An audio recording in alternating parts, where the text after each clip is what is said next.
Hello everyone, I welcome you all on my YouTube channel Krishi Valley. In today's lecture video, we will discuss Chapter 2 Photosynthesis from the book Fundamental of Agriculture, Arun Katyayan Volume 2. And this part we will discuss about the light reaction related to the photosynthesis. In light reaction, basically we have to study different research done by different scientists like Hill reaction and experiment done by Dr. Arun on the chloroplast. After that we will discuss about the electron transport system or electron transport pathways. There are two types of pathway, one is cyclic and another one is non-cyclic. So all these things which we are going to study in this particular session. So before that, if you are new to my channel, then please subscribe it and like and share this video more and more. Before discussing the chapter, we will learn about different anatomical features of the leaves. तो leaves का जो different anatomical features होते हैं उसके बारे में थोड़ा सा देख लेते हैं. डिफरेंट पार्ट्स का क्या होते हैं. कोई भी प्लांट की लीव्स होती है उसके अंदर क्या प्रेजेंट होता है. So if we observe the plant leaves under the microscope, what are different parts which we observe this things under the microscope. Here you see this is the epidermis layer. सबसे ऊपर की जो बाहर की layer होती है that is epidermis, और ये एपिडर्मिस जो होती है ऊपर भी प्रेजेंट होती है और नीचे की जो लेयर है यहाँ पे भी नीचे भी एपिडर्मिस प्रेजेंट है. This is a epidermis layer. तो ये ऊपर और नीचे एपिडर्मिस की एक लेयर प्रेजेंट होती है.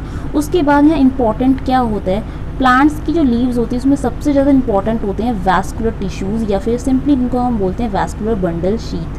वैस्कुलर बंडल शीट्स फिगर में हमको देख रहे हैं, ये जो ब्लू कलर है, ये ब्लू कलर की जो निकल रही हैं ये सब हमारे क्या हैं वैस्कुलर बंडल शीट्स हैं. और वैस्कुलर बंडल शीट में दो चीज़ आती हैं, जाइलम एंड फ्यूलम. तो ये जो ब्लू सर्कल्स हैं ये हमारे वैस्कुलर बंडल शीट सेल्स हैं. इनमें जाइलम फ्यूलम प्रेजेंट है.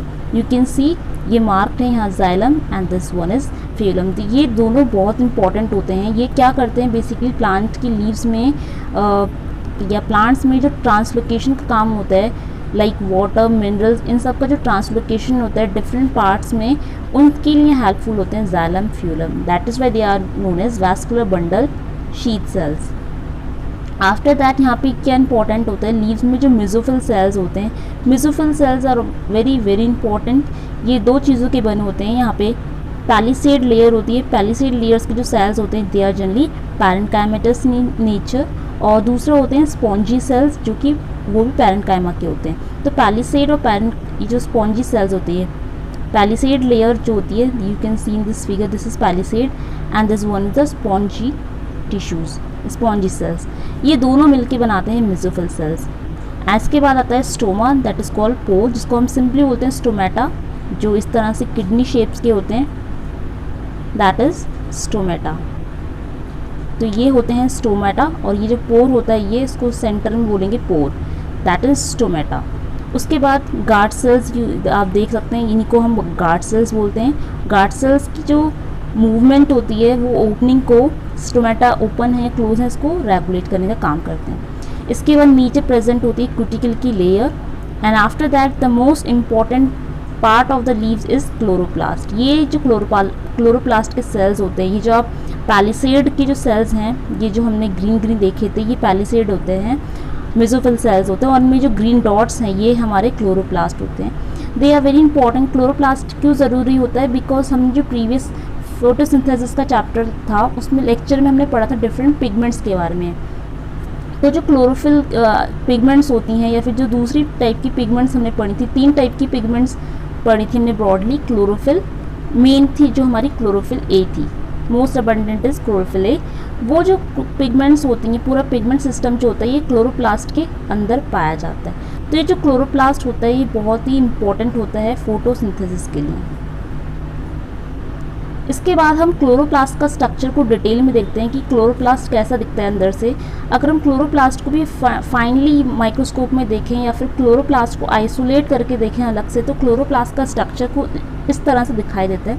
इसके जो डिफरेंट पार्ट्स हैं, तो सबसे पहले हमको याद रखना है कि क्लोरोप्लास्ट जो स्ट्रक्चर है एक तरह की सेल ऑर्गेनेली है, और ये डबल लेयर होती है. बहुत सारे और जो सेल ऑर्गेनेलीज होती हैं वो डबल लेयर होते हैं. लाइक माइटोकॉन्ड्रिया अगर हम जानते हैं, माइटोकॉन्ड्रिया का स्ट्रक्चर कुछ ऐसा होता है, इसमें डबल लेयर्स होती हैं और दूसरी लेयर्स के अंदर इनफोल्डिंग्स होती हैं. तो इस तरह से माइटोकॉन्ड्रिया जो है बनता है. पर यहाँ पे हमको माइटोकॉन्ड्रिया के बारे में डिस्कस नहीं करना है.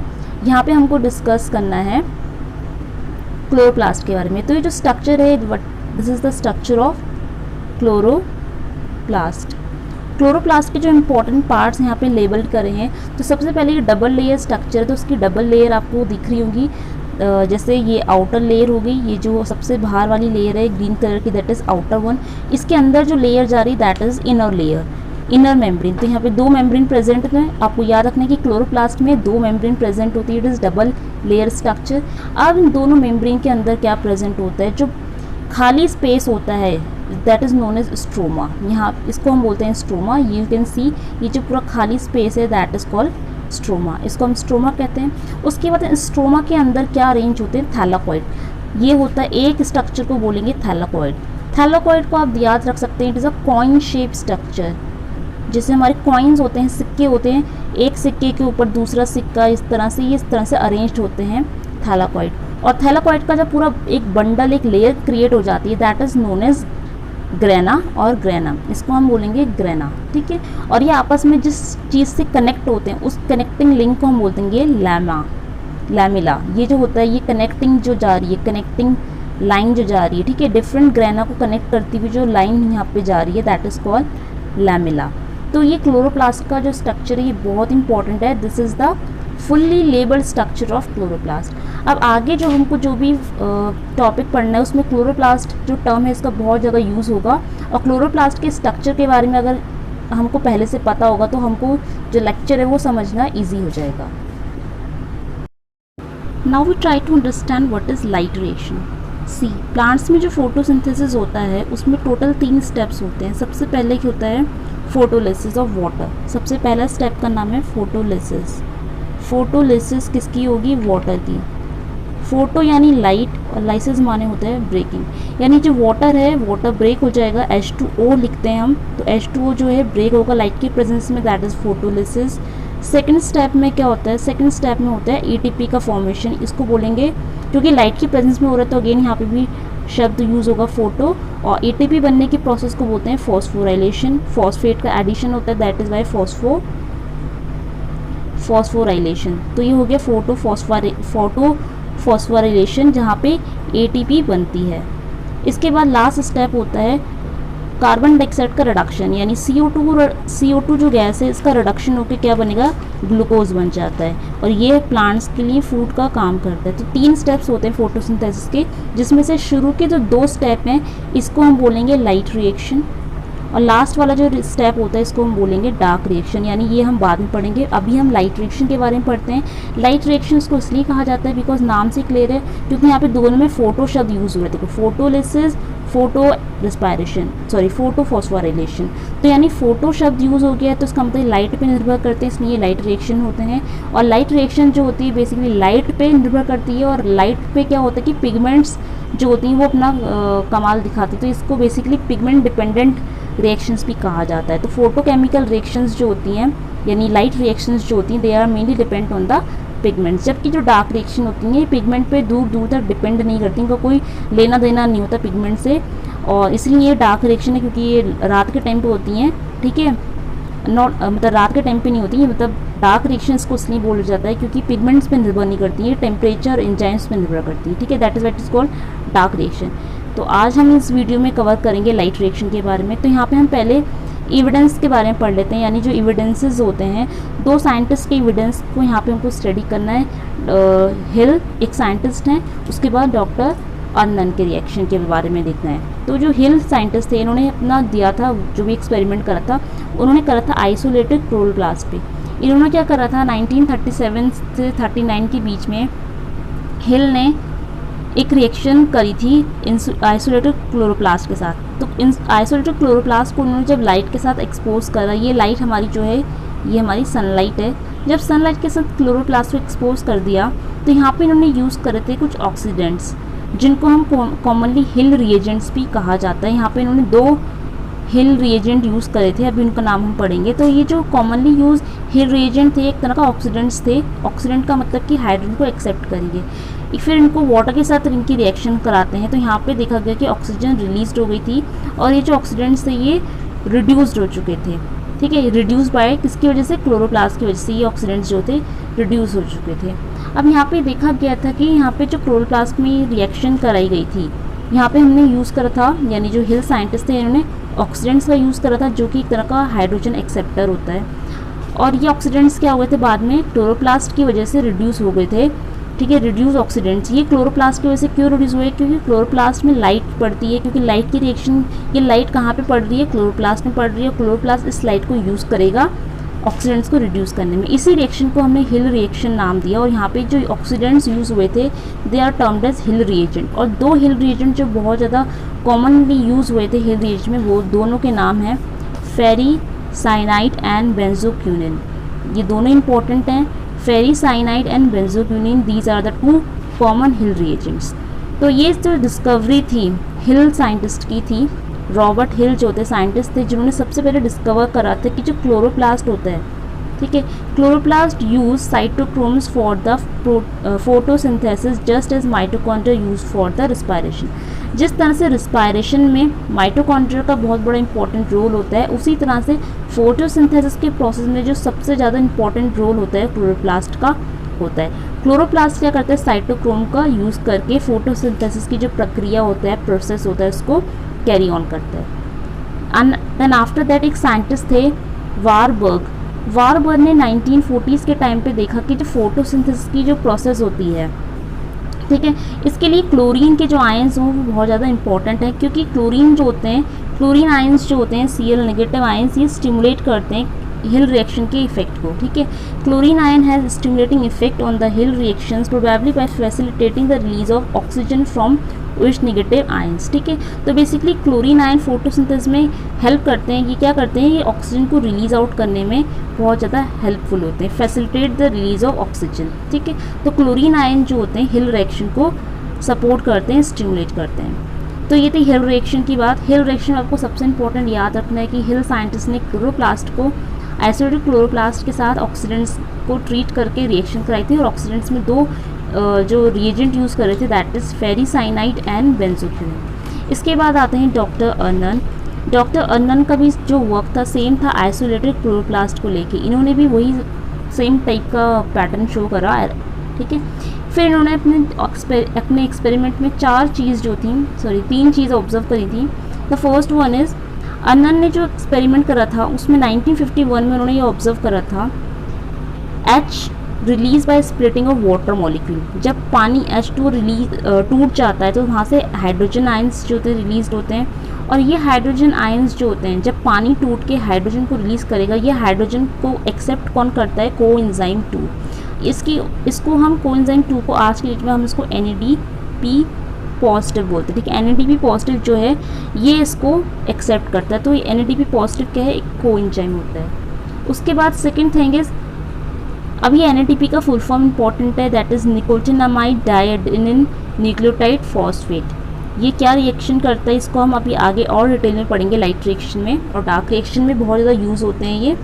इसके बाद जो नेक्स्ट ऑब्जर्वेशन थी 1954 में, that is in addition to carrying out the Hill reaction the isolated chloroplast also synthesize some ATP in presence of light. यानी जो क्लोरोप्लास्ट है, क्लोरोप्लास्ट में हिल रिएक्शंस तो होती ही होती है, इसके अलावा वहाँ पे ATP का फॉर्मेशन भी होता है।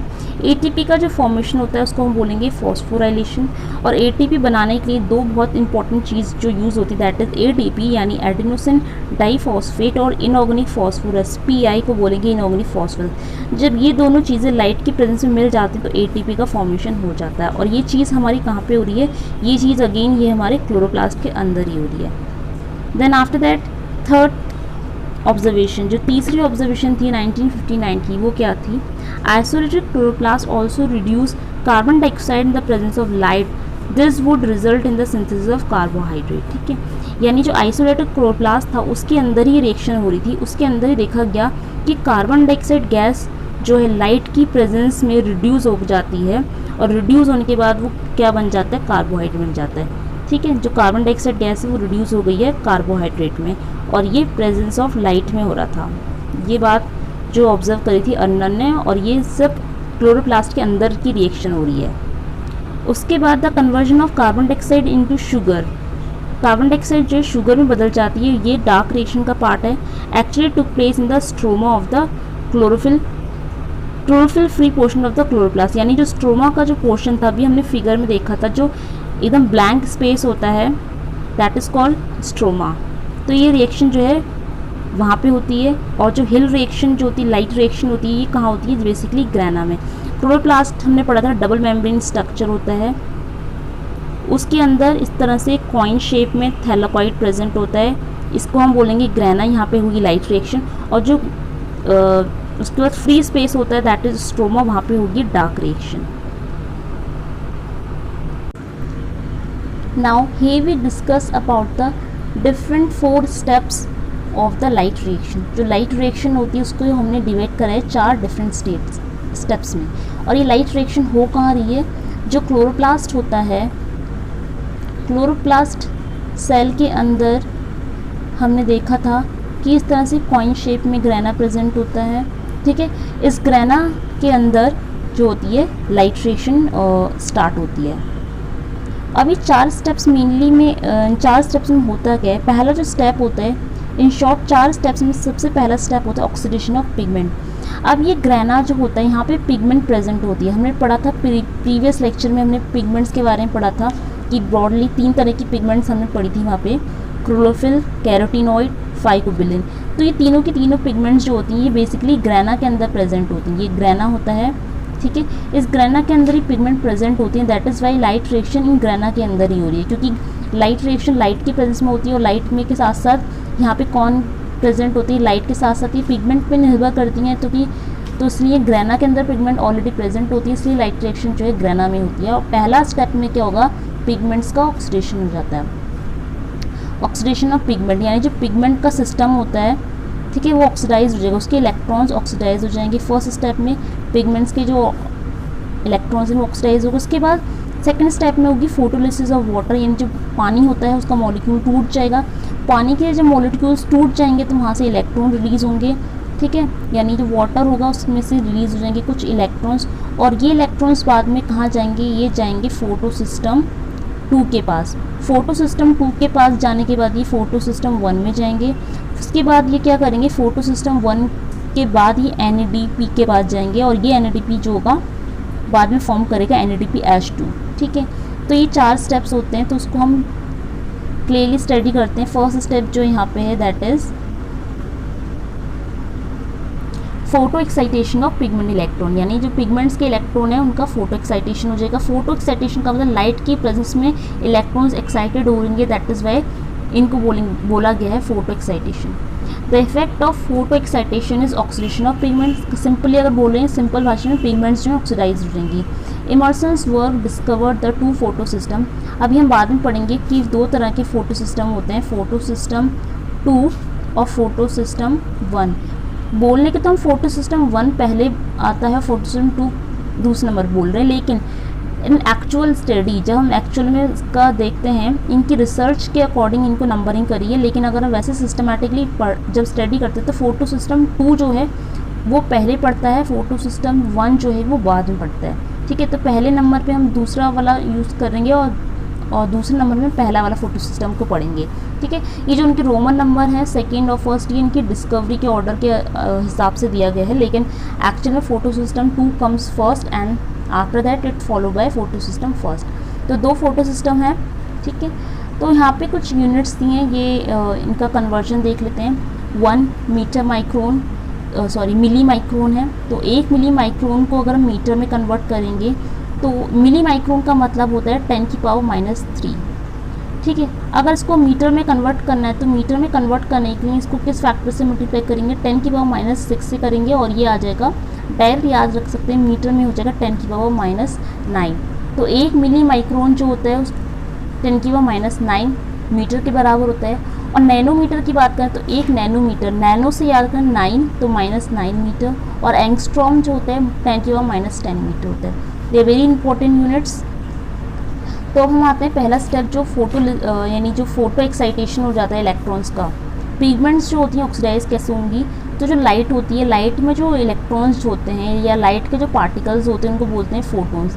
ये हमारी सनलाइट आती है, ठीक है। सनलाइट की जो किरणें होती हैं इनके अंदर फोटोन्स प्रेजेंट होते हैं, और ये फोटोन्स क्या करेंगे? पिगमेंट सिस्टम में जब लाइट पड़ती है तो फोटो सिस्टम क्या होता है? हर एक चीज़ जो होती है वो इलेक्ट्रॉन्स की बनी होती है, उसमें हर एक चीज़ जो होती है बेसिकली एटम की बनी होती है। We all know structure of atom. Atoms के अंदर क्या होता है, सेंटर में न्यूक्लियस होते हैं, प्रोटॉन्स होते हैं और उसके अराउंड क्या होते हैं, इलेक्ट्रॉन्स मूव कर रहे होते हैं अपने अपने शेल्स में। इस तरह से इलेक्ट्रॉन्स मूव कर रहे होते हैं। तो जब लाइट पड़ती है तो इलेक्ट्रॉन्स क्या हो जाते हैं, एक्साइटेड हो जाते हैं। तो पिगमेंट सिस्टम के इलेक्ट्रॉन्स जब एक्साइट हो जाएंगे तो ये एक्साइटेड स्टेट में आ जाएंगे और पिगमेंट होगी वो ऑक्सीडाइज हो जाएगी। दैन ये होता है पहला step. You can see here, ये जो लाइट होती है, लाइट ऑफ शॉर्ट वेवलेंथ जो कि वर्क करती है 6730 एंगस्ट्रॉम, और in simply you can simplified form you can say 680 milli micron पे। तो ये जो लाइट होती है शॉर्ट वेवलेंथ की, फोटो सिस्टम 2 पे पड़ती है। तो अभी हमने देखा था फोटो सिस्टम 2 कम्स फर्स्ट, तो ये फोटो सिस्टम 2 पे पड़ती है तो इसके इलेक्ट्रॉन्स एक्साइट हो जाते हैं। और सेकंड जो लाइट होती है लॉन्गर वेवलेंथ की, यानी लॉन्गर वेवलेंथ यानी 700 मिली माइक्रोन की, ये फोटो सिस्टम 1 पे पड़ती है। तो सेम यहाँ पे भी इलेक्ट्रॉन्स एक्साइट हो जाते हैं। और ये जो पिगमेंट सिस्टम्स होते हैं इनके जो मतलब इफेक्टिव एफिशिएंसी होती है, यू कैन से इसकी जो क्वालिटी होती है वो किस क्वालिटी के लाइट को प्रेफर करते हैं, ब्लू एंड रेड लाइट। ये मोस्ट इंपॉर्टेंट है कि जो फोटो सिस्टम पिगमेंट होती हैं या फिर जो पिगमेंट सिस्टम होता है उसकी जो वो किस पे वर्क करता है, ये डिपेंड करता है क्वालिटी पे, लाइट किस क्वालिटी की, ब्लू है या रेड है। तो ये ब्लू और रेड दोनों क्वालिटी के लाइट पे जो है इसकी इफिशिएंसी अच्छी होती है।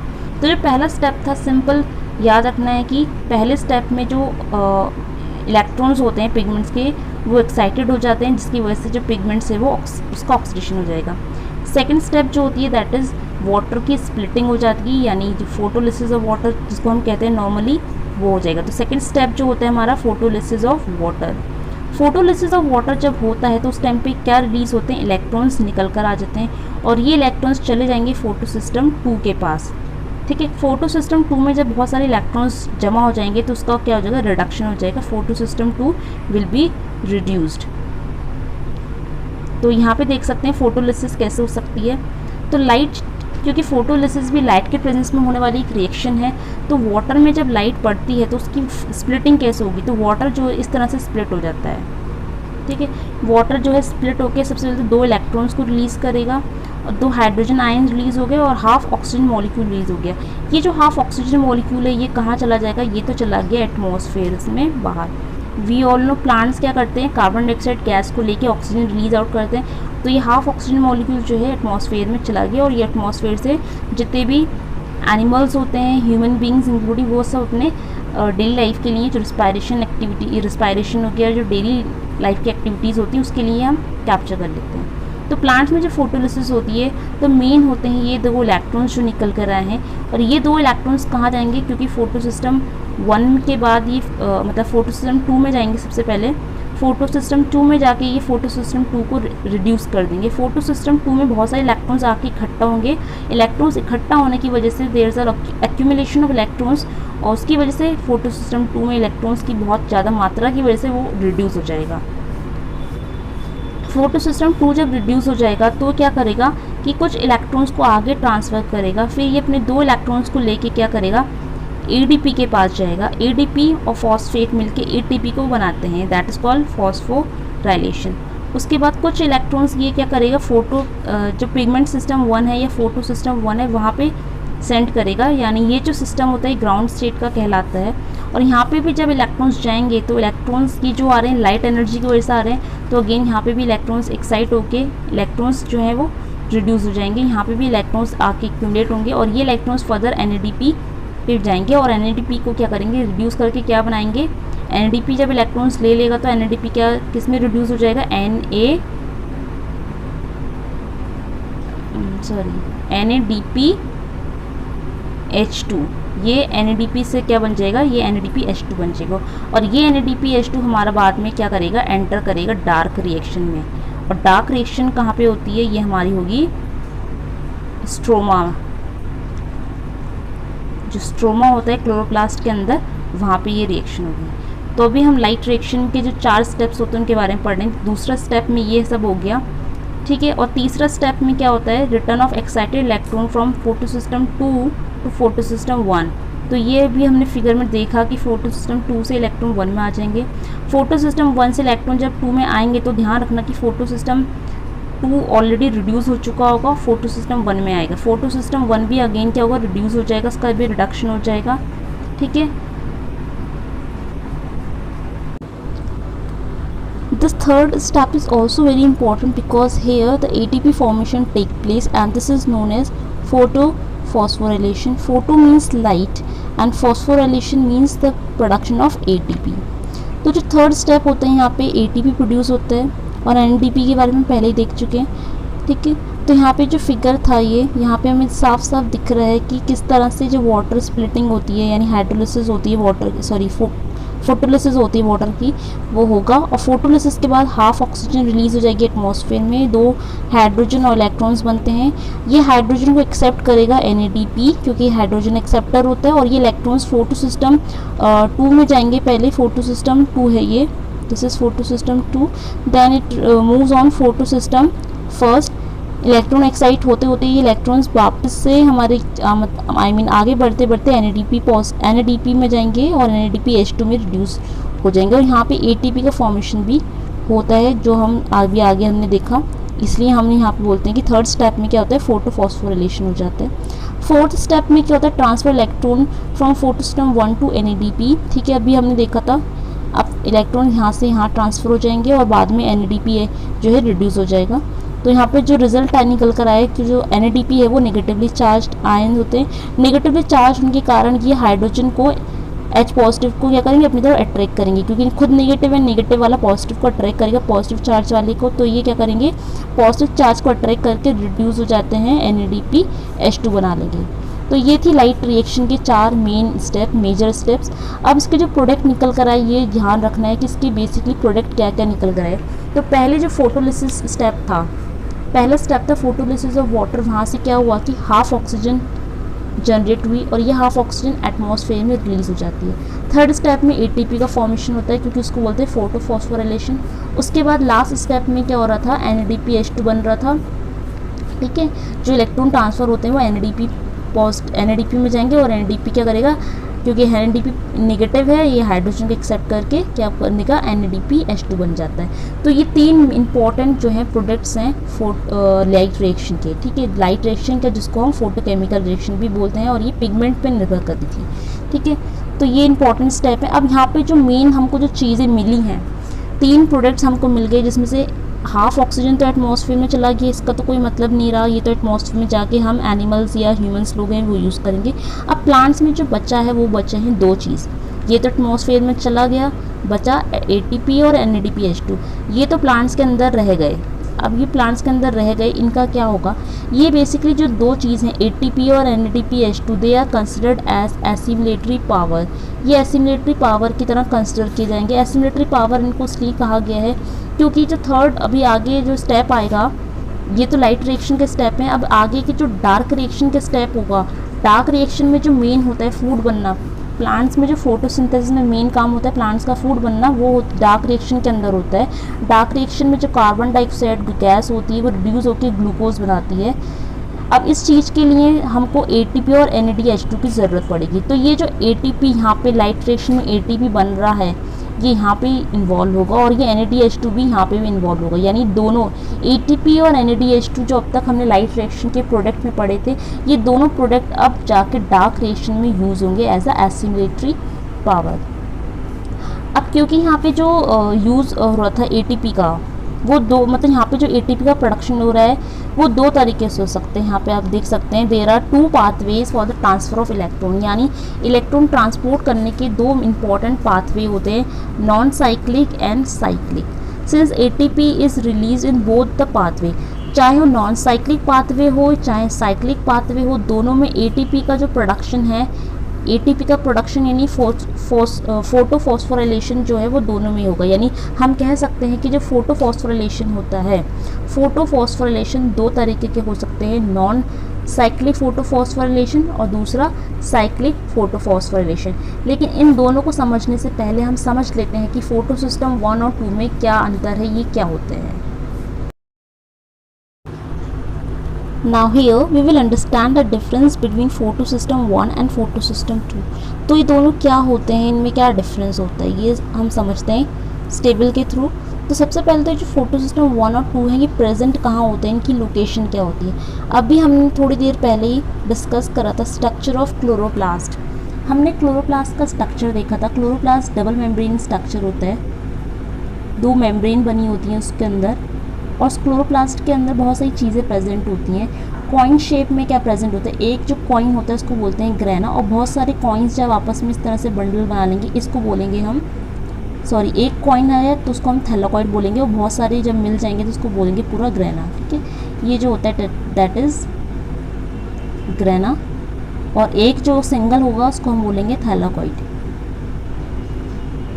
तो ये जो फोटो सिस्टम प्रेजेंट होते हैं ये थैलाकॉइड में प्रेजेंट होते हैं। ठीक है, इस तरह से और भी यहाँ पे इस तरह से अरेंज होंगे थैलाकॉइड, और ये बीच में किस तरह से कनेक्ट होंगे, और जो पूरा बाहर का सिस्टम जो खाली है दैट इज़ कॉल्ड स्ट्रोमा, इसको हम बोलेंगे स्ट्रोमा, जो जिसको अभी हम डील नहीं करेंगे। स्ट्रोमा हम डील करेंगे डार्क रिएक्शन में, जो हम बाद में पढ़ेंगे। तो अभी हम लाइट रिएक्शन पढ़ रहे हैं। लाइट रिएक्शन जो है वो मेनली प्रेजेंट होती है ग्रेना में, और जो पिगमेंट प्रेजेंट होती हैं, हम जो फोटोसिंथेटिक पिगमेंट्स पढ़ी थी, पिगमेंट कहाँ प्रेजेंट होती है, ये थैलाकॉइड की मेम्ब्रेन में प्रेजेंट होती हैं। ओके, तो अभी यहाँ पे हम देखते हैं कि थैलाकॉइड की जो मेम्ब्रेन होती है वो दिखती कैसे है एक्चुअली में जो थैलाकॉइड की मेम्ब्रेन है, अब क्योंकि थैलाकॉइड की जो मेम्ब्रेन है, कोई भी मेम्ब्रेन जो होती है वो किसकी बनी होती है, लिपिड बाइलेयर की बनी होती है। It is made up of lipid bilayer.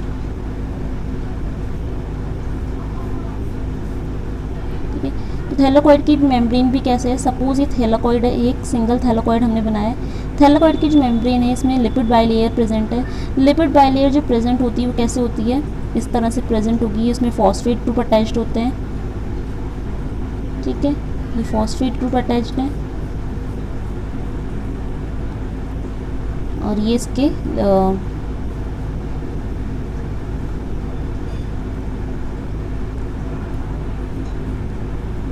तो ये फॉस्फेट ग्रुप में इस तरह से यहाँ पे ये लिपिड बाइलेयर होती है।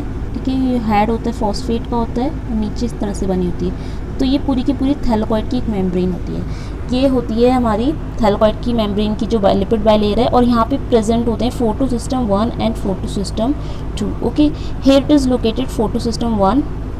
ये हमारा imagine this is photo system 1 and this is photo system 2।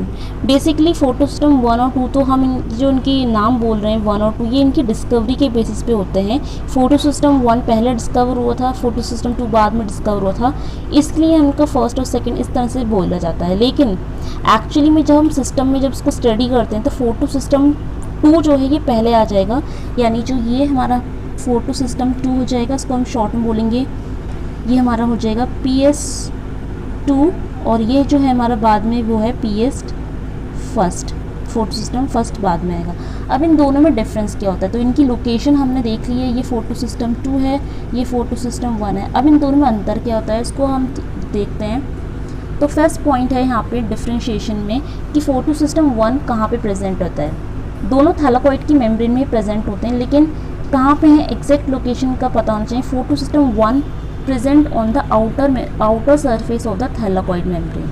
तो ये आपकी थैलाकॉइड की मेम्ब्रेन है, इसका जो आउटर सरफेस होता है, बाहर वाला जो हिस्सा होता है, मेनली जो फोटो सिस्टम 1 है आउटर सरफेस में प्रेजेंट होता है। तो वी कैन सी ये जो फोटो सिस्टम 1 हमने बनाया था, तो फोटो सिस्टम 1 जो है ये आउटर मेम्ब्रेन में प्रेजेंट है। ये थैलाकॉइड की मेम्ब्रेन का जो आउटर पार्ट होता है यहाँ पे फोटो सिस्टम 1 प्रेजेंट होता है, और जो फोटो सिस्टम 2 है ये मेनली प्रेजेंट होता है inner surface of thylakoid membrane. तो ये देख सकते हैं थैलाकॉइड की मेम्ब्रेन है, और ये आउटर सरफेस हो गया है और ये इनर सरफेस हो गया है। तो आउटर वाले में फोटो सिस्टम 1 प्रेजेंट होगा और इनर वाले में फोटो सिस्टम 2 प्रेजेंट होता है।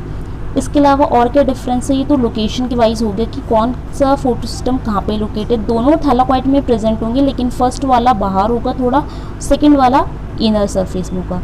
इसके अलावा जो नेक्स्ट डिफरेंस है, सेकंड पॉइंट इतना इंपॉर्टेंट नहीं है, थर्ड वाला देखते हैं। थर्ड पॉइंट कह रहा है कि फोटो सिस्टम 1 रिएक्शन सेंटर को इसको P700 बोलते हैं, और फोटो सिस्टम 2 को में जो रिएक्शन सेंटर होता है इसको P680 बोलते हैं। Now what is reaction centre, ये रिएक्शन सेंटर क्या होता है, तो एक बार हम रिएक्शन सेंटर समझते हैं कि रिएक्शन सेंटर क्या होता है। तो जो हमने थैलाकॉइड डिस्कस करा था अभी, वहाँ पे हम रिएक्शन सेंटर कहाँ पे प्रेजेंट होता है इसको समझते हैं।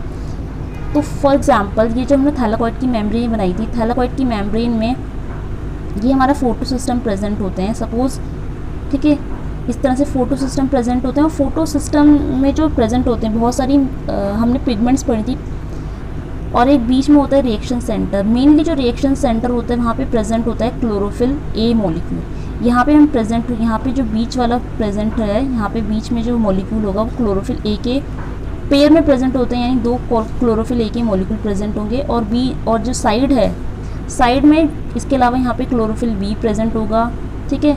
और जो दूसरी पिगमेंट्स होती हैं, ठीक है, दूसरी पिगमेंट्स जो इंपॉर्टेंट होती हैं फोटोसिंथेसिस में, जैसे ज़ैंथोफिल हो गया, ज़ैंथोफिल यहाँ पे हो गया, ठीक है। कैरोटीनॉइड्स प्रेजेंट होते हैं, क्लोरोफिल ए हो तो क्लोरोफिल ए सेंटर में, क्लोरोफिल बी हो गया, ठीक है। तो ये जो क्लोरोफिल ए है ये हमेशा सेंटर में प्रेजेंट होगा, और ये जो चीज़ है इसी को हम बोलते हैं रिएक्शन सेंटर, यानी जो बीच वाला है, इस बीच वाले पोर्शन का नाम होगा रिएक्शन सेंटर।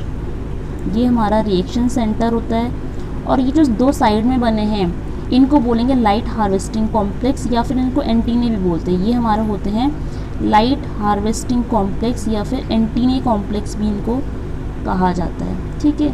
तो मेनली जो रिएक्शन सेंटर होता है फोटो सिस्टम 1 का रिएक्शन सेंटर P700 होता है और P700 होता है 1 में, और सेकंड का होता है P680। ओके, अब ये 700 680 ये है वेवलेंथ, ठीक है। अब यहाँ पे थोड़ा सा और डिटेल में समझ लेते हैं। जो सन होता है, सनलाइट में बहुत सारी रेडिएशंस निकल कर आती हैं जिनकी वेवलेंथ बहुत ज़्यादा होती है, ठीक है, बहुत सारी वेवलेंथ निकल कर आती हैं। लेकिन जो सन होता है, सन में से जो वेवलेंथ जो फोटोसिंथेसिस के लिए ज़रूरी होती है उसको बोलते हैं हम पार, PAR, पार।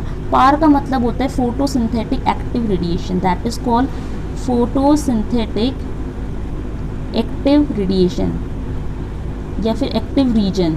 फोटोसिंथेटिक एक्टिव रीजन या एक्टिव रेडिएशन यानी वो सनलाइट का वो पोर्शन जो फोटोसिंथेसिस के लिए ज़रूरी होता है उसको हम बोलते हैं पार।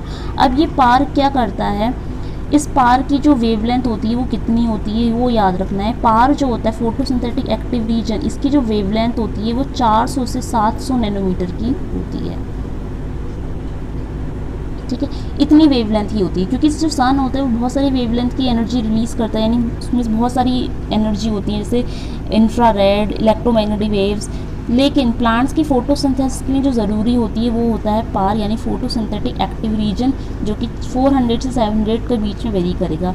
अब इसकी जो वेवलेंथ होती है तो क्लोरोफिल ए का जो मॉलिक्यूल होता है, क्लोरोफिल ए के जो मॉलिक्यूल्स होते हैं वो इनकी बीच के ही वेवलेंथ को एब्जॉर्ब करना चाहेंगे, ठीक है। तो मेनली जो देखा गया है कि क्लोरोफिल ए का जो फेवरेट वेवलेंथ होती है वो रेड और ब्लू लाइट होती है, ठीक है। तो क्लोरोफिल ए का जो मॉलिक्यूल होगा वो रेड और ब्लू लाइट उसकी फेवरेट है, वो उसको एब्जॉर्ब करेगा। तो देखा गया है कि क्लोरोफिल ए जो है वो या तो 680 नैनोमीटर की वेवलेंथ को कैप्चर करेगा या फिर 700 नैनोमीटर की वेवलेंथ को कैप्चर करेगा। तो बाकी की वेवलेंथ का क्या है, ये 400 से लेकर पूरा 700 तक की है। तो इनके बीच में बहुत सारी वेवलेंथ हैं जो कि दूसरे पिगमेंट्स कैप्चर करेंगे। Like for example chlorophyll A present है, क्लोरोफिल ए ने अपनी वेवलेंथ कैप्चर कर ली, लेकिन इसके अलावा क्लोरोफिल बी जो है उसने कोई अलग वेवलेंथ को कैप्चर करा। ज़ैंथोफिल है, उसने अलग वेवलेंथ कैप्चर करी। कैरोटीनॉइड्स में अलग वेवलेंथ कैप्चर करी। और ये सारी वेवलेंथ कैप्चर करने के बाद अल्टीमेटली कहाँ पे पहुँचेंगी, क्लोरोफिल ए के पास ही पहुँचती हैं।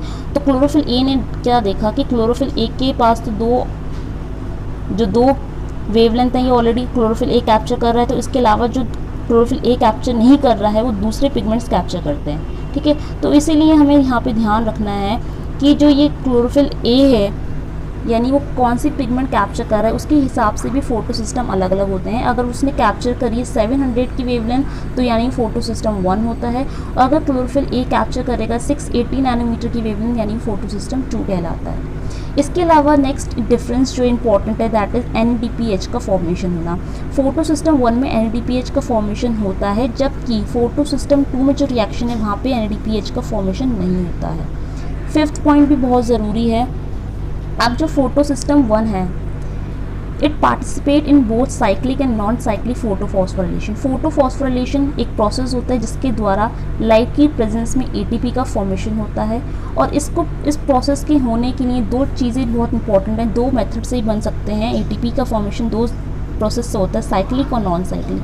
फोटो सिस्टम 1 जो है ये किसी चीज़ पर डिपेंड नहीं करता कि साइक्लिक है या नॉन साइक्लिक, ये दोनों में ही होगा। चाहे ATP साइक्लिक तरीके से बन रही है, चाहे वो नॉन साइक्लिक तरीके से बने। फोटो सिस्टम 1 जो है वो डिफ्रेंशिएट नहीं करेगा साइक्लिक है या नॉन साइक्लिक, वो दोनों में होगा। यानी साइक्लिक तरीके से एटीपी बनेगी तब भी फोटो सिस्टम प्रेजेंट होगा, नॉन साइक्लिक है तब भी फोटो सिस्टम 1 प्रेजेंट ही रहेगा। यानी फोटो सिस्टम 1 दोनों में ही प्रेजेंट है, साइक्लिक में भी और नॉन साइक्लिक में भी। जबकि फोटो सिस्टम 1 जो होगा, फोटो सिस्टम 1 दोनों में प्रेजेंट है। फोटो सिस्टम 2 जो है जबकि it only present in non cyclic में फोटो सिस्टम 2 प्रेजेंट रहेगा। ठीक है, फोटो सिस्टम 2 किसको कहाँ रहेगा, नॉन साइक्लिक में। जबकि फोटो सिस्टम 1 को कोई फ़र्क नहीं पड़ेगा, 1 चाहे वो साइक्लिक है या नॉन साइक्लिक, वो दोनों जगह प्रेजेंट है। लेकिन फोटो सिस्टम 2 सिर्फ नॉन साइक्लिक में प्रेजेंट रहेगा। उसके बाद 6 पॉइंट इंपॉर्टेंट है। फोटो सिस्टम 1 जो है receive electron from the photo system 2। पढ़ने में तो हम फोटो सिस्टम 1 को पहले बोलते हैं, 2 को बाद में बोलते हैं, लेकिन एक्चुअल में जब इलेक्ट्रॉन ट्रांसपोर्ट होता है तो इलेक्ट्रॉन जब ट्रांसपोर्ट होता है तो फोटो सिस्टम 2 के पास इलेक्ट्रॉन जाएगा, फिर ये इलेक्ट्रॉन जाएंगे बाद में फोटो सिस्टम 1 के बाद। तो फोटो सिस्टम 1 को जो इलेक्ट्रॉन मिलते हैं वो फोटो सिस्टम 2 से मिलते हैं। और फोटो सिस्टम 2 के पास इलेक्ट्रॉन कहाँ से आते होंगे, फोटो सिस्टम 2 के पास जो इलेक्ट्रॉन्स आते हैं एक्चुअली वो कहाँ से आते हैं, फोटोलिसिस। ठीक है, फोटोलिसिस जो होती है यानी वाटर की जब स्प्लिटिंग होती है, पानी जब टूट जाता है तो उसमें से क्या रिलीज़ होती है, हाफ मॉलिक्यूल ऑफ ऑक्सीजन जो तो एटमॉस्फेयर में चला गया, बाकी हाइड्रोजन और इलेक्ट्रॉन्स जो निकलते हैं वही इलेक्ट्रॉन फोटो सिस्टम 2 में जाएंगे। यानी वाटर की स्प्लिटिंग से जो इलेक्ट्रॉन निकले फोटो सिस्टम 2 में गए और फोटो सिस्टम 2 से जो इलेक्ट्रॉन निकल रहे वो फोटो सिस्टम 1 में पहुँच जाते हैं। 7 different very important, photo system 1 is not related to the photolysis of water. क्योंकि फोटो सिस्टम 1 को इलेक्ट्रॉन देने वाला फोटो सिस्टम 2 है, तो यहाँ पे फोटोलिसिस का तो कोई सवाल ही नहीं होता, तो यहाँ पे फोटोलिसिस नहीं होती, पानी की फोटोलिसिस यहाँ पे नहीं होती। जबकि फोटो सिस्टम 2 जो है वहाँ पे जो इलेक्ट्रॉन आ रहे हैं वो रिसीव कर रहा है इलेक्ट्रॉन्स को, वो वाटर की स्प्लिटिंग से हो रहे हैं, तो यहाँ पे फोटोलिसिस ऑफ वाटर इंपॉर्टेंट है। तो ये तो डिफरेंस था कि फोटो सिस्टम 2 और फोटो सिस्टम 1 जो है वो किस तरह से डिफ़र करता है। इसके बाद हम एक फिगर में भी देख सकते हैं, इस फिगर की हेल्प से और हम थोड़ा क्लियरली समझ सकते हैं कि फ़ोटो सिस्टम 1 और 2 में क्या डिफरेंस है। ठीक है, तो ये जो ब्लू कलर का सबसे पहले तो ये याद रखना है कि थैलाकॉइड का स्ट्रक्चर है, ये आप देख सकते हैं लिपिड बाइलेयर जा रही है। देखो ये गोल गोल, ये ऊपर ये फॉस्फेट है और ये लिपिड बाइलेयर बनी हुई है, ये जो जा रही है ये क्या है, हमारी लिपिड की बाइलेयर होती है। ठीक है, और ये किसकी लिपिड की बाइलेयर, ये थैलाकॉइड की बाइलेयर है। ये क्लियर हो गया। अब यहाँ पे हमको क्या देखना है, यहाँ पे हमको देखना है ये सब चीज़ यहाँ पे प्रॉपर्ली लेबल्ड हैं। ये जो ब्लू कलर का सर्कल है ये हमारा फोटो सिस्टम 2 है, यानी ये जो चीज़ है ये फोटो सिस्टम 2 हो गया। फोटो सिस्टम 2 में सनलाइट आई, फोटो सिस्टम 2 में जब सनलाइट आती है तो हमने देखा था फोटो सिस्टम 2 कौन सी वेवलेंथ कैप्चर करता है, फोटो सिस्टम 2 की सबसे फेवरेट वेवलेंथ का नंबर जो है दैट इज़ 680 का। ठीक है, तो फोटो सिस्टम 2 जो है ये 680 नैनोमीटर की वेवलेंथ कैप्चर करेगा। और यहाँ पे फोटोलिसिस होती है वाटर की, तो ये आप देख सकते हैं, हमने अभी डिफरेंस में पढ़ा था कि फोटो सिस्टम 2 में क्या होती है, वाटर की स्प्लिटिंग होती है, तो वाटर स्प्लिट करके ये ऑक्सीजन जो है ये तो हमारी चली गई एटमॉस्फेयर में, लेकिन ये जो प्रोटॉन्स निकले हैं, हाइड्रोजन्स और इलेक्ट्रॉन्स निकले हैं, ये फर्दर आगे जाएंगे फोटो सिस्टम 1 की तरफ। तो ये हमारा 680 नैनोमीटर वाला हो गया फोटो सिस्टम 2।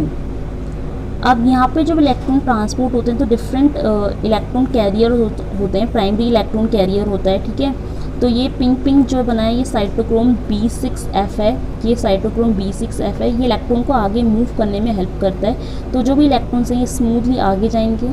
ठीक है, अब ये जो पर्पल या ब्लू कलर का है ये है हमारा फोटो सिस्टम 1, तो ये फोटो सिस्टम 2 था, ये फोटो सिस्टम 1 है। फोटो सिस्टम 1 में क्या है, NADPH का फॉर्मेशन आप देख सकते हैं, ऊपर देख सकते हैं NADPH का फॉर्मेशन हो रहा है। यहाँ पे कोई वाटर स्प्लिटिंग हो रही है, नहीं हो रही, यहाँ पे वाटर स्प्लिटिंग नहीं होती। वाटर की जो स्प्लिटिंग होती है यानी फोटोलिसिस होती है फोटो सिस्टम 2 में होती है, और NADPH का फॉर्मेशन फोटो सिस्टम 1 में होता है। इस तरह से आगे जो NADPH है वो आगे फर्दर मूव करेगा और ATP के सिंथेसिस में हेल्प करेगा। तो आप देख सकते हैं एट लास्ट ATP जो है जनरेट हो जाती है by the ATP synthesis complex. तो अभी हमारा जो मेन टॉपिक था वो डिफरेंस बिटवीन फोटो सिस्टम 1 और 2 का था। तो इतना जो हिस्सा है इस फिगर में, ये फोटो सिस्टम 1 और 2 का जो डिफरेंस है वो आपको यहाँ पे क्लियर हो गया होगा। ठीक है, और ये थैलाकॉइड की मेम्ब्रेन होती है और उसके बाहर का जो स्पेस होता है उसको स्ट्रोमा कहते हैं। Now here we understand about the ATP synthesis process. ATP का जो फॉर्मेशन होता है उसको बोलते हैं फोटोफॉस्फोराइलेशन, और ये दो प्रोसेस होते हैं, यानी एक साइक्लिक होता है और एक नॉन साइक्लिक होता है। तो पहले हम डिस्कस करेंगे नॉन साइक्लिक। तो ये जो फिगर बना है, ये पूरा का पूरा फिगर जो है ये किसका है? नॉन साइक्लिक का। It is all about non cyclic process. Okay, तो ये नॉन साइक्लिक प्रोसेस है, ठीक है, याद रखना, it is non cyclic process. ATP का फॉर्मेशन हम पढ़ेंगे पहले नॉन साइक्लिक प्रोसेस से। नॉन साइक्लिक प्रोसेस से जब एटीपी का फॉर्मेशन होता है तो उसमें आपको जो इम्पोर्टेंट पॉइंट्स याद रखने, वो ये याद रखना है कि नॉन साइक्लिक प्रोसेस जो होता है उसमें दो फोटो सिस्टम इन्वॉल्व होते हैं। तो हम दो फोटो सिस्टम जो पढ़ते आ रहे हैं, पहले आता है फोटो सिस्टम 2, ये इन्वॉल्व है, दूसरा फोटो सिस्टम 1, ये भी इन्वॉल्व है। अब फोटो सिस्टम 1 और 2 जब हम बोलते हैं तो हमें इनकी वेवलेंथ भी याद रखनी है, इनकी फेवरेट वेवलेंथ क्या होती है। तो फोटो सिस्टम 1 जो है उसकी वेवलेंथ हाई होती है, यानी 700, ठीक है, और जो फोटो सिस्टम 2 है उसकी वेवलेंथ लो होती है, यानी 680, ठीक है। तो याद रखना, और सीक्वेंस याद रखना बहुत ज़रूरी है, क्योंकि पहले फोटो सिस्टम 2 को पढ़ना है, पहले फोटो सिस्टम 2 आएगा आगे और पीछे आएगा फोटो सिस्टम 1। अब इसके बाद क्या याद रखना है यहाँ पे, जैसे हमने पहले पढ़ा था कि जो फोटो सिस्टम जो होते हैं ये मेन हमारे रिएक्शन सेंटर कहलाते हैं। क्या कहलाते हैं? Reaction centre. तो आप देख सकते हैं ये हमारे रिएक्शन सेंटर होते हैं, ये दोनों फोटो सिस्टम 1 और 2 जो है ये रिएक्शन सेंटर हैं। इनके आसपास ये ग्रीन ग्रीन कलर आप देख रहे हैं, ये क्या है? जैसे फोटो सिस्टम 2 है, ये रिएक्शन सेंटर है, इसके अराउंड ये ग्रीन कलर के जो दिख रहे हैं ये क्या है? ये दूसरे पिगमेंट्स हैं।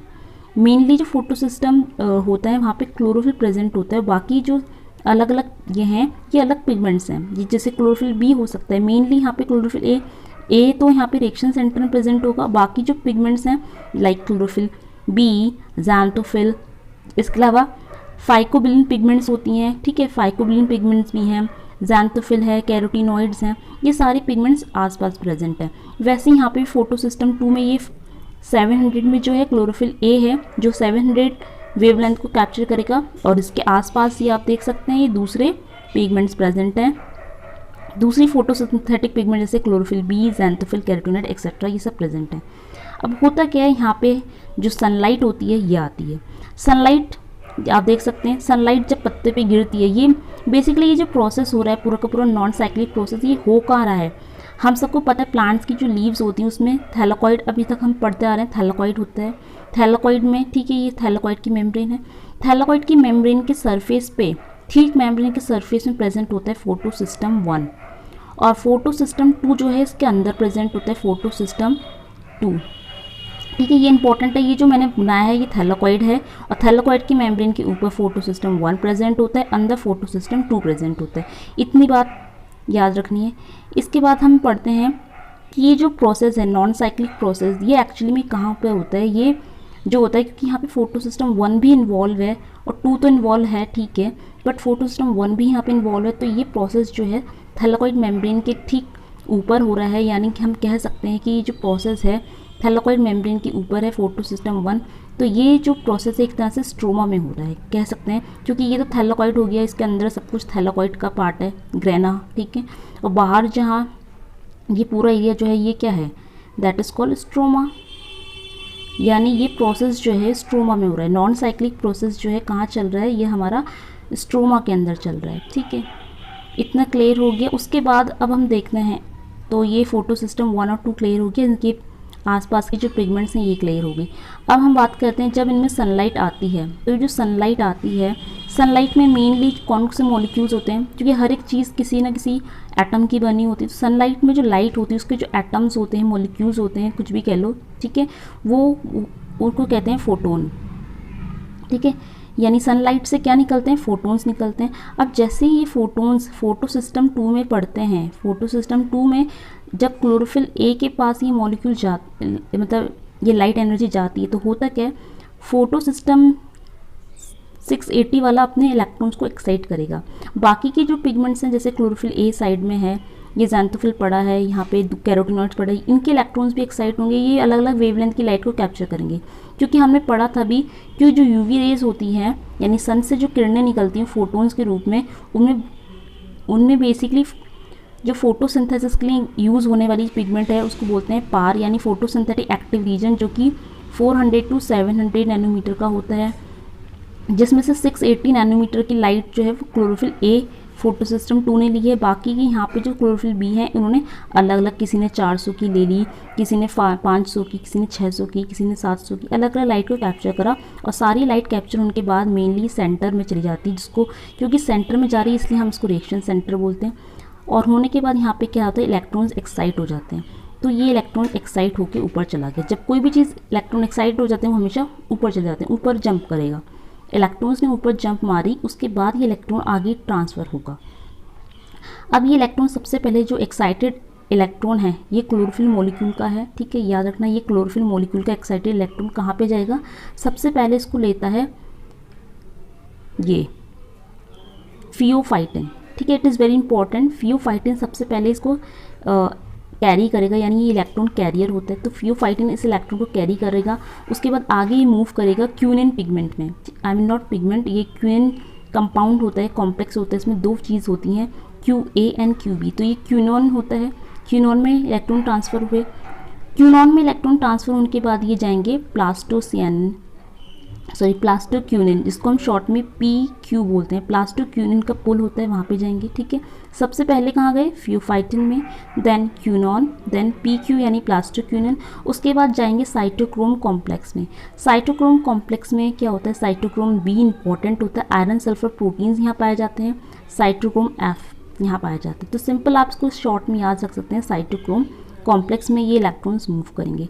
अब अगेन ये मूव करेंगे प्लास्टोसियानिन में, ठीक है, जिसको हम शॉर्ट में बोलेंगे PC। तो लास्ट में प्लास्टोसियानिन में मूव करेंगे, और प्लास्टोसियानिन की मूव करने के बाद ये इलेक्ट्रॉन फर्दर मूव करेंगे फोटोसिस्टम 1 की तरफ। फोटोसिस्टम 1 जिसका कौन सी वेवलेंथ को कैप्चर करेगा, 700 वेवलेंथ को कैप्चर करेगा, और ये यहाँ पे रिएक्शन सेंटर है। जैसे ही रिएक्शन सेंटर यानी फोटो सिस्टम 2 में एक्टिविटी हो रही थी, वैसे सेम एक्टिविटी फोटो सिस्टम 1 में भी होगी, यानी इसके इलेक्ट्रॉन्स यहाँ पे जब आ जाएंगे तो ये इलेक्ट्रॉन्स भी एक्साइट होकर ऊपर जंप करेंगे, ठीक है। और जब यहाँ पे इलेक्ट्रॉन जंप करेंगे तो यहाँ पे भी दूसरे जो पिगमेंट्स हैं जैसे क्लोरोफिल B, ठीक है, एक्सेट्रा, ये सारे अपने इलेक्ट्रॉन्स यहाँ बीच में जो रिएक्शन सेंटर P700 यहाँ भेजेंगे, और ये अपने इलेक्ट्रॉन को जंप करके एक्साइट करा दे के ऊपर भेज देंगे। अब ये इलेक्ट्रॉन जो है P700 का, ये अगेन ये भी क्लोरोफिल मॉलिक्यूल है, ये एक्साइट होके कहाँ जाएगा, ये ट्रांसफ़र होगा नॉन सल्फर प्रोटीन्स के पास। उसके बाद ये ट्रांसफ़र होगा फर्दर फेरोडॉक्सिन, देन ये मूव कर जाएगा NADP पॉजिटिव पे, और NADP पॉजिटिव क्या करेगा, कन्वर्ट टू NADPH। ये हमारा मेन स्टेप था, okay. Now here we have to understand one important step. यहाँ पे जो सबसे इम्पॉर्टेंट स्टेप है दैट इज़ PQ और साइटोक्रोम के बीच में, यानी जो प्लास्टोक्यूनिन और साइटोक्रोम कॉम्प्लेक्स है इसके बीच के जो प्रोसेस है ये बहुत इंपॉर्टेंट प्रोसेस है, बिकॉज हम जो पढ़ रहे हैं that is non cyclic photophosphorylation, यानी ATP के बनने की प्रोसेस पढ़ रहे हैं। तो ये जो प्रोसेस है ATP का बनना, इस पूरे साइकिल, नॉट साइकिल तो नहीं बोलेंगे, इस पूरे प्रोसेस में ATP कहाँ फॉर्म हो रही, तो ATP जो फॉर्म हो रही है वो इसी बीच में फॉर्म हो रही है। ये जो इतना प्रोसेस हुआ है, यानी प्लास्टोक्यूनिन से साइटोक्रोम के बीच में जो प्रोसेस था, यहाँ पे क्या होता है कि इस पूरे प्रोसेस में एक ADP जो होता है, एक ADP यूज़ होता है और क्या बना देता है, हमारा ATP का फॉर्मेशन होता है। और ये प्रोसेस कहाँ पे हुई है, प्लास्टोक्यूनिन से साइटोक्रोम के बीच के कॉम्प्लेक्स में, यानी इस एरो में, ये एरो जो है इधर आएगा, ठीक है, ये रेड वाला एरो है, यहाँ पे आएगा ADP से ATP का फॉर्मेशन, ठीक है। तो ADP यानी एडेनोसिन डाइफॉस्फेट से ATP यानी एडेनोसिन ट्राइफॉस्फेट बन जाता है, और ये हमारी एनर्जी करेंसी होती है, ठीक है। तो ये पूरा का पूरा जो साइकिल जो मेथड था ये था हमारा नॉन साइक्लिक मेथड, ठीक है। नॉन साइक्लिक में दोनों फोटो सिस्टम इन्वॉल्व होते हैं, फोटो सिस्टम 2 पहले आता है, देन फोटो सिस्टम 1 बाद में आता है, और ATP जो है एक ही ATP का फॉर्मेशन होता है। यहाँ पे प्लास्टोक्यूनिन से साइटोक्रोम कॉम्प्लेक्स के बीच का जो स्टेप होता है, यहाँ पे एक ATP का फॉर्मेशन हो जाता है, ठीक है। तो ये हमारा था नॉन साइक्लिक मेथड। अब हम आगे जो हम डिस्कस करेंगे नॉन साइक्लिक के बाद हम डिस्कस करेंगे साइक्लिक मेथड। तो साइक्लिक मेथड में क्या होता है, यानी अब हम डिस्कस करेंगे साइक्लिक फोटोफॉस्फोरिलेशन। तो ये हमारा है साइक्लिक फोटोफॉस्फोरिलेशन। साइक्लिक मेथड जो होता है इसमें सिर्फ एक ही फोटो सिस्टम इन्वॉल्व होता है और वो है हमारा फोटो सिस्टम 1। फोटो सिस्टम 1 जिसकी वेवलेंथ कितनी थी, ठीक है, फोटो सिस्टम 1 की वेवलेंथ जो होती है सबसे हाईएस्ट होती है, यानी 700, ठीक है। ये 700 वेवलेंथ की जो लाइट है उसको कैप्चर करेगा, यानी जो पूरी सनलाइट आती है सनलाइट में क्या निकल कर आएगा, पार यानी 400 से 700 नैनोमीटर की वेवलेंथ आएगी, और जो 700 की होगी वो फोटो सिस्टम 1 जो है वो कैप्चर करेगा, ठीक है। अब इसकी फोटो सिस्टम 1 ये हमारा मेन रिएक्शन सेंटर है येलो कलर का, और इसके आसपास की जो ये हैं ये दूसरे पिगमेंट्स हैं लाइक क्लोरोफिल। रिएक्शन सेंटर में तो यहाँ पे क्लोरोफिल ए प्रेजेंट होगा, ठीक है, और बाद में जो उसके आजू बाजू हैं यहाँ पे क्लोरोफिल बी है, ज़ैंथोफिल, कैरोटीनेट, दूसरे टाइप की पिगमेंट प्रेजेंट होंगी अदर देन क्लोरोफिल ए, ठीक है। इन सब ने क्या करा, जैसे ही लाइट पड़ती है सनलाइट की लाइट आई तो यहाँ पे सब ने अपनी एनर्जी को सेंटर में ट्रांसफ़र करने की कोशिश करी, यानी ये हमारा मेन जो येलो कलर का है ये हमारा मेन रिएक्शन सेंटर है, ठीक है, that is called reaction centre. इसके बाद ये अपनी इलेक्ट्रॉन्स क्या करेंगे, इलेक्ट्रॉन्स आगे मूव करेंगे। इलेक्ट्रॉन्स जो थे वो आगे मूव करके प्राइमरी इलेक्ट्रॉन एक्सेप्टर में पहुंच गए, ठीक है, प्राइमरी इलेक्ट्रॉन एक्सेप्टर के पास जाते हैं। उसके बाद ये मूव करेंगे एफडी, यानी एफडी मीन्स फेरोडॉक्सिन। एफडी का मतलब होता है फेरोडॉक्सिन, ठीक है, फेरोडॉक्सिन में मूव करा एफडी में। फेरोडॉक्सिन के मूव करने के बाद ये कहाँ मूव करेंगे, ये मूव करेंगे पीक्यू। पीक्यू का मतलब होता है, पीक्यू मीन्स प्लास्टोक्यूनिन, प्लास्टोक्यूनिन, ठीक है। एफडी से प्लास्टोक्यूनिन के बीच में मूव करा।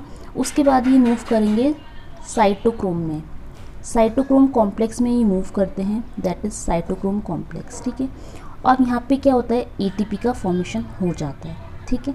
लेकिन यहाँ पे एक स्टेप मिसिंग है। यहाँ पे क्या होता है कि जो ये इतना बीच का स्टेप होता है साइटोक्रोम तक जाने का जो स्टेप है, यानी एफडी फेरोडॉक्सिन से साइटोक्रोम तक का जो स्टेप है, यहाँ पे भी एक एटीपी का फॉर्मेशन हो जाता है। एक एटीपी यहाँ पे फॉर्म होती है, दूसरा साइटोक्रोम से भी एक एटीपी का फॉर्मेशन हो जाता है, ठीक है। तो इन दिस केस यानी जो साइक्लिक मेथड होता है यहाँ पे टोटल 2 एटीपी का फॉर्मेशन होता है, ये याद रखने वाली बात है। यहाँ पे टोटल 2 एटीपी का फॉर्मेशन हो रहा है। तो ये पूरा जो प्रोसेस था ये था हमारा साइक्लिक प्रोसेस। साइक्लिक प्रोसेस में सिर्फ एक ही फोटो सिस्टम इन्वॉल्व हुआ है, दैट इज़ फोटो सिस्टम 1, और ये पूरा का पूरा एक साइकिल बन रही है, दैट इज़ वाई इसको साइक्लिक फोटोफॉस्फोरिलेशन बोलते हैं। फोटोफॉस्फोरिलेशन इसलिए क्योंकि लाइट की वजह से यहाँ पे 2 एटीपी का फॉर्मेशन हो रहा है, ठीक है। तो ये इंपॉर्टेंट पॉइंट है यहाँ पे याद रखने के लिए, ठीक है। And now here we will differentiate both this process. अभी हमने जो फोटोफॉस्फोरिलेशन पढ़ा था साइक्लिक नॉन साइक्लिक, इसको हम अब डिफरेंशिएट करेंगे कि दोनों में क्या अंतर है। तो नॉन साइक्लिक जो था it is dependent on both photo system 1 and 2, यानी नॉन साइक्लिक वाला में फोटो सिस्टम 2 और 1 दोनों था। दोनों होने के कारण यहाँ पे मिक्स लाइट यूज़ हो रही थी, क्योंकि फोटो सिस्टम 2 अलग वेवलेंथ को कैप्चर करेगा, फोटो सिस्टम 1 होगा तो वो अलग वेवलेंथ को कैप्चर करेगा, ठीक है। तो यहाँ पे क्या होता है कि बेसिकली जो लॉन्ग और शॉर्ट वेवलेंथ है वो दोनों ही ज़रूरत पड़ी थी, ठीक है। जो PS1 है ये लॉन्ग वेवलेंथ को कैरी करेगा, और जो PS2 होता है ये शॉर्ट वेवलेंथ को कैरी करेगा, ठीक है। फोटो सिस्टम 1 की जो वेवलेंथ थी वो 700 थी, ठीक है, और फोटो सिस्टम 2 था ये 680। फोटो सिस्टम 2 जो है 680 नैनोमीटर की वेवलेंथ को कैप्चर करता है, ठीक है। तो यहाँ पे दोनों तरह की वेवलेंथ यूज़ हो रही थी। अगर हम बात करें वहीं साइक्लिक की, तो जो साइक्लिक प्रोसेस था ये बेसिकली सिर्फ एक ही फोटो सिस्टम 1 पे डिपेंड करता है, ठीक है। जैसे नॉन साइक्लिक में फोटो सिस्टम 2 और 1 दोनों थे, लेकिन साइक्लिक में सिर्फ एक ही फोटो सिस्टम 1 है, वही पूरा काम करेगा, ठीक है। तो एक ही फोटो सिस्टम होने के कारण यहाँ पे जो लाइट है वो सिर्फ एक ही लाइट यूज़ हो रही है, that is called monochromatic light. यहाँ पे सिर्फ एक ही लाइट यूज़ हुई है, वो है फोटो सिस्टम 1 की, जो कि कैसी वेवलेंथ की है, लॉन्ग वेवलेंथ, यानी फोटो सिस्टम 1 जो है 700, ठीक है, इसलिए इसकी वेवलेंथ लंबी है, लॉन्ग है। थर्ड डिफरेंस यहाँ पर है ATP is produce when the movement of electron from photosystem 2 to 1, ठीक है। क्योंकि नॉन साइक्लिक में फोटोसिस्टम 2, 1 दोनों होते हैं, तो यहाँ से फोटोसिस्टम 2 अपने इलेक्ट्रॉन्स को ट्रांसफ़र करेगा फोटोसिस्टम 1 में, जिसकी वजह से यहाँ पे एटीपी का फॉर्मेशन हो जाएगा। जबकि साइक्लिक में ऐसा नहीं होता। साइक्लिक में क्योंकि सिर्फ फोटोसिस्टम 1 जिसकी लॉन्ग वेवलेंथ होती है वही प्रेजेंट होता है, तो यहाँ पर जो इलेक्ट्रॉन्स होते हैं वो फोटोसिस्टम 1 के बीच में ही मूव करते करते एटीपी का प्रोडक्शन हो जाता है। फोर्थ पॉइंट यहाँ पर है, इसके जो प्रोडक्ट होते हैं वो क्या बनते हैं, ठीक है। प्रोडक्ट्स के बारे में बात करते हैं, ठीक है। तो ये जो पहला है ये हमारा है नॉन साइक्लिक, ये नॉन साइक्लिक है, और दूसरा कॉलम जो ये है हमारा साइक्लिक, ठीक है। Cyclic photophosphorylation. तो नॉन साइक्लिक के जो प्रोडक्ट्स निकल कर आते हैं उसमें क्या होता है, हाफ ऑक्सीजन जनरेट होती है, एक एटीपी बनता है और एक NADPH2 रिलीज़ होता है, ठीक है। तो यहाँ पे इंपॉर्टेंट ये इसके प्रोडक्ट हैं, यहाँ पे 3 प्रोडक्ट्स बने हैं, ठीक है। लेकिन साइक्लिक की बात करें तो साइक्लिक में ऑक्सीजन और NADPH कुछ नहीं बनता, सिर्फ ATP बनता है। लेकिन हाँ, बनते 2 ATP, ये याद रखना। नॉन साइक्लिक में जहाँ पे दोनों फोटो सिस्टम इन्वॉल्व होते हैं, 2 फोटो सिस्टम मिलके सिर्फ एक ही ATP बना पाते हैं, लेकिन वहाँ साइक्लिक में सिर्फ एक ही फोटो सिस्टम होता है, वो अकेला ही 2 ATP बना लेते हैं, ठीक है। फिफ्थ डिफरेंस यहाँ पे क्या आता है, नॉन साइक्लिक में क्या होता है, फोटोलिसिस ऑफ वाटर बहुत ज़रूरी होती है। वाटर जो होता है उसकी स्प्लिटिंग होना बहुत ज़रूरी होती है, क्योंकि वाटर की जब स्प्लिटिंग होगी, H2O जब स्प्लिट करेगा तो इलेक्ट्रॉन्स जनरेट होंगे, फिर ये इलेक्ट्रॉन जो हैं फोटो सिस्टम 2 में जाएंगे, फोटो सिस्टम फिर 2 से 1 में जाएंगे। तो ये इंपॉर्टेंट है यहाँ पे, ठीक है। जबकि हमारा जो ये हमारा नॉन साइक्लिक है, जबकि जो साइक्लिक था उसमें there is no need of photolysis of water. यहाँ पे वाटर की स्प्लिटिंग की ज़रूरत ही नहीं है। क्यों नहीं है ज़रूरत, क्योंकि एक ही फोटो सिस्टम इन्वॉल्व है, फोटो सिस्टम 1 ही इन्वॉल्व है, ठीक है। दैट इज़ वाई यहाँ पे कोई फोटोलिसिस की ज़रूरत नहीं होती है। सिक्स डिफरेंस यहाँ पर क्या है कि water molecule is a source of electron transfer, क्योंकि यहाँ पे वाटर की स्प्लिटिंग होती है, तो यहाँ पे जो इलेक्ट्रॉन ट्रांसपोर्ट का जो सोर्स है वो वाटर मॉलिक्यूल्स होते हैं, which helps the chlorophyll molecules to get excited. तो क्लोरोफिल मॉलिक्यूल्स एक्साइटेड हो जाते हैं बिकॉज ऑफ कहाँ से इलेक्ट्रॉन्स आए हैं, वाटर मॉलिक्यूल से इलेक्ट्रॉन्स आए हैं। जबकि साइक्लिक में क्या होता है, electron come from photo system 1, P700 का मतलब यहाँ पे है फोटो सिस्टम 1 से इलेक्ट्रॉन्स आते हैं। यहाँ पे पानी जो है वो यूज़ नहीं होता, इलेक्ट्रॉन्स जो है फोटो सिस्टम 1 से ही इन्वॉल्व होते हैं, ठीक है। 7th पॉइंट यहाँ पर है, the electron does not complete the cycle. ये हमारा नॉन साइक्लिक है। नॉन साइक्लिक है तो यहाँ पे कुछ साइकिल तो है नहीं, तो साइकिल कंप्लीट नहीं होती है। It start from photo system 2, photo system 2 से साइकिल जो है, मतलब जो इस प्रोसेस है वो स्टार्ट होता है, इलेक्ट्रॉन फोटो सिस्टम 2 में आते हैं, than drains the into the carbohydrate produce by the CO2 reduction, ठीक है। उसके बाद ये फोटो सिस्टम 2 से फोटो सिस्टम 1, उसके बाद किस तरह से कार्बन डाइऑक्साइड का रिडक्शन में इन्वॉल्व हो जाते हैं। तो कुछ साइकिल यहाँ पे फॉर्मेशन नहीं हो रहा है।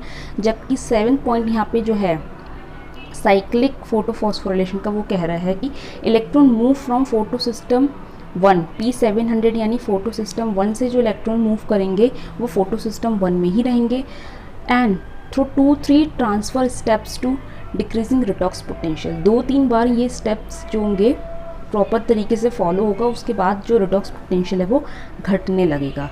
रिडॉक्स पोटेंशियल माने जो हाइड्रोजन आयंस का प्रोडक्शन है, रिडॉक्स पोटेंशियल वो घटने लगेगा। ये था साइक्लिक प्रोसेस में। तो ये जो था डिफरेंस था साइक्लिक और नॉन साइक्लिक में क्या होता है। होप सो ये जो इन्फॉर्मेशन थी आपके लिए बहुत ज़्यादा हेल्पफुल रही होगी और आपको ईजी तरीके से समझ में भी आ गई होगी। If you have any query regarding this lecture then you can comment your queries. Thank you very much.